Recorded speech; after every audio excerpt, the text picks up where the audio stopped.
So far in this series, we've been looking at this idea of extending the arms so that they rest forward of the plane of the ribs. This has involved a lot of moving the arms forward, out, and down. But there is another object in this equation that we can move, and that is of course our torso.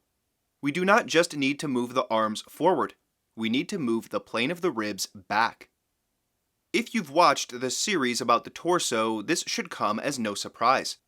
We've seen that most people are leaning forward with their mid and lower torso, and so naturally we need to move the torso back.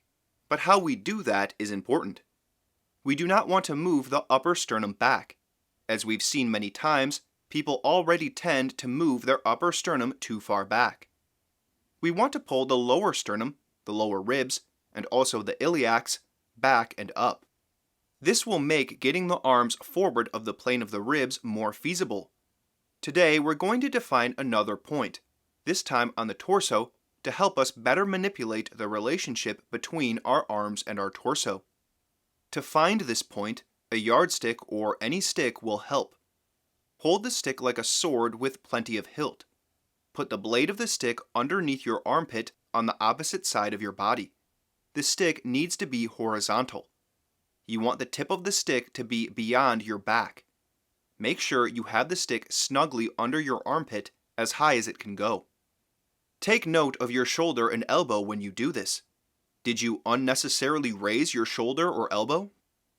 The spot we're defining is called the ribs at the back of the armpit. To find it, keep the stick where it is, but transfer it to your other hand. Make sure your hand that is now gripping the stick is well forward of your body, and that your elbow is ahead of your frontal plane. Don't forget that you want your elbow to be below the stick.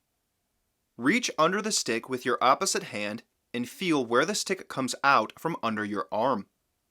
If you feel around on your torso with your hand, you should feel the ribs that are there at the back of your armpit. That is the area we will call the ribs at the back of the armpit. To begin working with this spot, you can keep the stick under your armpit. Can you move the ribs at the back of the armpit back without allowing your upper arm or any part of your arm to go back? You can try this while sitting or standing, but sitting will be easier to start off with. If you record yourself with a webcam or camera, you should be able to see the ribs at the back of the armpit move back along the stick. The general directions we want to apply to the ribs at the back of the armpit are back and up. If you're sitting, you can give yourself the directions to lift the ribs at the back of the armpit up away from the sit bones, and to move the ribs at the back of the armpit back. There's another very basic procedure you can try. Stand a couple feet from a wall so that you can touch the wall with your hands without overextending your arms. You want to be at a distance so that you can touch the wall with both palms at shoulder height, but have your elbows down below the hands. From here, we can think back to the directions we've made for the torso. We want to lift the upper sternum forward and up. We want to lift the lower sternum back and up. And we want to lift the lower ribs back and up. We also want to pull the iliacs back and up, but prevent the lower sacrum from moving back at the same time. We'll pull the ribs at the back of the armpit back and up. But remember, we don't want the upper arms to go back. Having your arms extended to touch the wall will make manipulating your torso easier.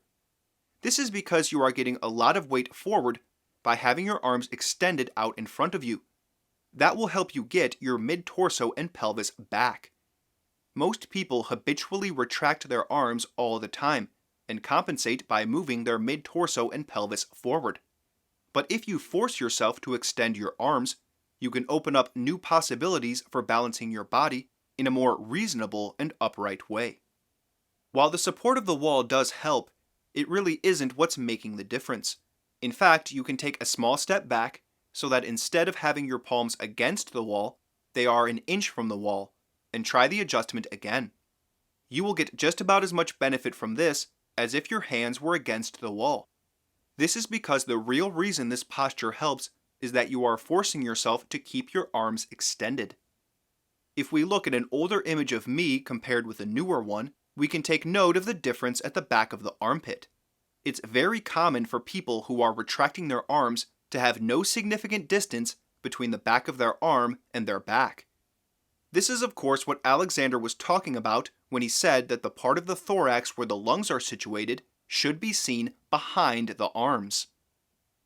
Keeping the arms forward while moving the ribs at the back of the armpit back is something we will work with a lot, as it's essential to widening and lengthening the back, which means it's essential to improving your posture. The armpit line is something of an inflection point. Above the armpit, we want to go forward and up. Below the armpit, we want to go backward and up. This is something we've looked at many times. This is the rotation of the rib cage that will straighten the back and lengthen the thoracolumbar fascia.